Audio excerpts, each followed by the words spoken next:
Taiwan isn't waiting to see what Beijing does next. The question is whether the island can actually survive a supply cutoff, and what it's quietly doing right now to find out. From June 22nd to 26th, Taiwan conducted a 5-day exercise designed to test how quickly its armed forces and civilian agencies could respond if routine Chinese military coercion suddenly escalated into a blockade or attack. That's not a headline most people saw. It wasn't labeled a war game. It wasn't announced as a crisis response. It was framed as an administrative drill, and that framing is exactly the point. The exercise reflected a growing concern in Taipei that a future crisis may not begin with an obvious invasion, but with a Chinese Coast Guard or military operation that rapidly turns into a quarantine, blockade, or wider conflict. In other words, Taiwan isn't just preparing for the version of war it learned about in textbooks. It's preparing for a version designed to be invisible until it's already too late to stop. The June tabletop simulation modeled a scenario in which China, without imposing a full blockade, demands that domestic and foreign vessels using Taiwanese ports complete declarations through its customs system, and also envisaged China inspecting or detaining vessels under the guise of law enforcement, disrupting Taiwan's maritime transport. Think about what that means in practice. Beijing doesn't fire a single shot. It simply inserts itself as the gatekeeper, and the ships stop coming on their own.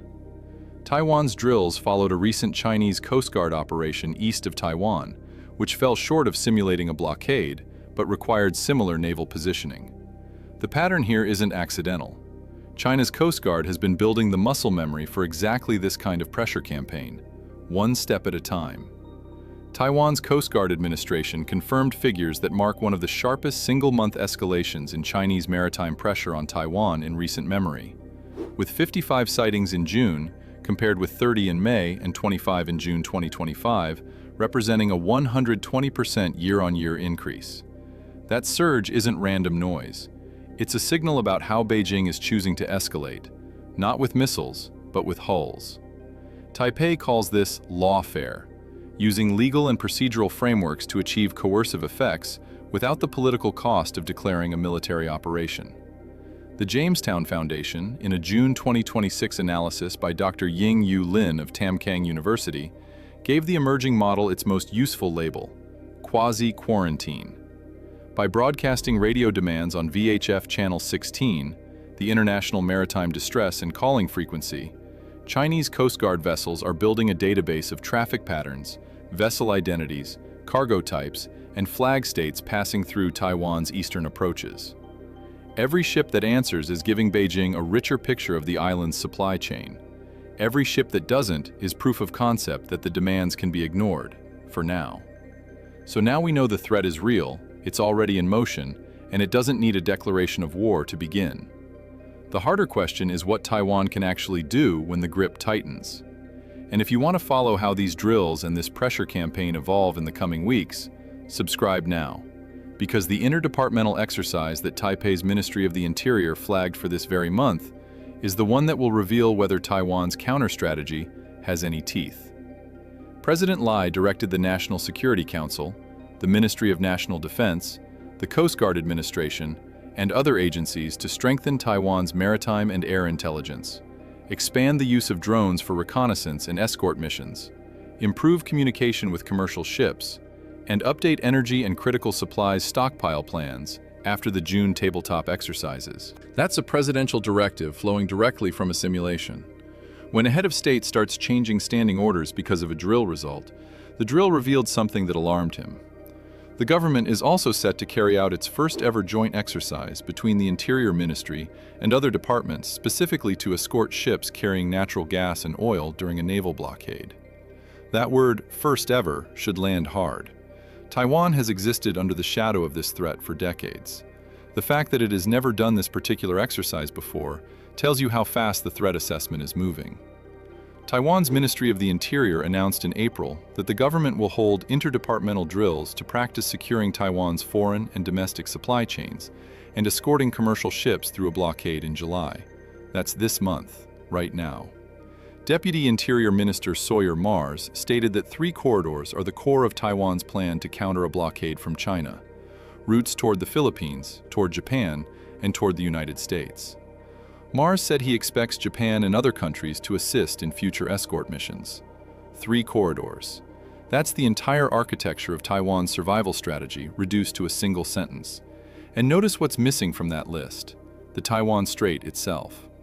Unlike the Strait of Hormuz, ships can bypass the Taiwan Strait by sailing around the eastern side of Taiwan.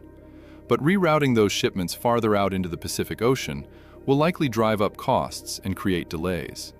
That's the trap embedded in the geography. The bypass exists, but it isn't free. For a fuel tanker or a liquefied natural gas carrier, longer routes mean higher insurance premiums, tighter scheduling, and thinner margins, enough to make commercial operators hesitate even when no ship has been physically stopped. Taiwan imports more than 95% of its energy needs, with liquefied natural gas accounting for a substantial share of electricity generation. Most of these shipments transit through the Taiwan Strait or nearby waters, creating a vulnerability that a sustained interdiction effort could exploit. 95% imported. That number defines the ceiling of what Taiwan can endure and the floor of what Beijing needs to threaten to create leverage. Independent assessments noted by Taipei Times observed that the exercise geometries effectively boxed in shipping lanes to Kaohsiung, Taichung, and Keelung, Taiwan's main container and energy gateways. Those 3 ports handle the overwhelming majority of what the island consumes. Disable all 3, and the economy begins to compress within days. The threat is not just missiles. It's a mix of air and naval presence, exclusion notices, cyber and electronic warfare against port operations, and legal gray zone measures to deter or delay commercial sailings via insurance and compliance risk. Shipping insurers don't wait for bombs to drop. The moment a major underwriter adds a war risk surcharge to routes approaching Keelung, container companies start rerouting on their own. Beijing doesn't have to fire. It has to make the math work against Taiwan. In May 2026 alone, China conducted 4 joint combat readiness patrols against Taiwan. A 5th took place on June 3rd. None were announced as major exercises. Each one was framed as routine. But the pattern they establish is not routine at all. It's the normalization of encirclement. In late December 2025, the People's Liberation Army carried out Justice Mission 2025, deploying more than 89 aircraft and at least 14 warships and 14 Coast Guard vessels to rehearse encircling the island. The operation covered a wider area than any drill since the 2022 exercise triggered by then-Speaker Nancy Pelosi's visit to Taipei. Each successive exercise sets a new baseline. What shocked observers in 2022 became the reference point for 2023. What happened in late 2025 is now the minimum expectation for what comes next. The Justice Mission 2025 drills brought together the People's Liberation Army, Navy, Air Force, Rocket Force, and other branches to rehearse a full maritime blockade of Taiwan, establishing air and sea control, targeting key ports, and deterring external forces from entering the island chain. That last phrase is the one that matters most to Washington and Tokyo, deterring external forces from entering. The drill wasn't just about strangling Taiwan, it was a rehearsal for keeping the United States out. The focus of these operations is Taiwan's contiguous zone, the 12 nautical mile buffer surrounding its territorial waters.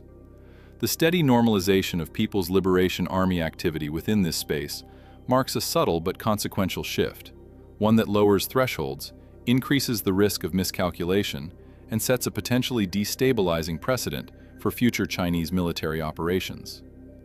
Taiwan was not only rehearsing a response to a hypothetical military crisis, it was preparing for a more ambiguous scenario in which Beijing uses Coast Guard, naval, and legal pressure to create facts at sea before Taipei or its partners have time to react. The drills suggest Taiwan is increasingly focused on the speed of escalation, not just the scale of a future Chinese attack. Speed is the word that cuts through all the strategic language. A slow blockade gives diplomacy time to work. A fast one that escalates from Coast Guard operation to full quarantine in 72 hours, does not. Now, there's a legitimate counter-argument here that needs to be addressed directly. Taiwan isn't helpless, and Beijing's blockade math isn't clean. Taiwan sits astride some of the most strategically critical shipping in the world. A sustained interdiction of Taiwan's ports wouldn't just hurt the island, It would immediately disrupt semiconductor supply chains, energy flows, and commercial shipping routes serving Japan, South Korea, and the wider Pacific. That's not a small thing for Beijing to absorb. China's own export-dependent economy would feel the reversal pressure within weeks. Deputy Minister Mars himself noted that any blockade of the Taiwan Strait or surrounding waters would have immediate consequences for regional energy supply, not only for Taiwan. This reflects a broader understanding that the risk extends beyond national boundaries to regional logistics chains. Taiwan's vulnerability and the region's vulnerability are the same vulnerability, and that cuts both ways. It gives Taiwan leverage over its partners that it doesn't always claim loudly enough. Deputy Minister Sung Chen-en captured the operational concern directly. The immediate planning assumption is that Taiwan must keep at least one corridor open for tankers and liquefied natural gas carriers via the Bashi Channel to the east or through gaps in the first island chain. The Bashi Channel, the stretch of water between Taiwan and the Philippines, is the lifeline in every scenario where the strait is closed. Everything in Taiwan's counter-strategy ultimately runs through that gap, but even that corridor has limits. The key questions are how long Taiwan can stretch its liquefied natural gas days of cover, how quickly East Coast port capacity can be surged, and how insurance markets will price a quasi-blockade that stops short of kinetic conflict. Those are financial and logistical questions as much as military ones, and they're harder to answer with a naval escort than with a warship. What makes this moment different from every previous cycle of tension is the interagency dimension. This isn't the military preparing alone.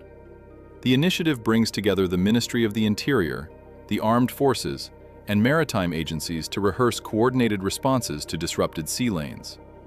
Taiwan is practicing the civilian infrastructure of survival, not just the combat response. That shift in focus is the most telling detail in the entire exercise program.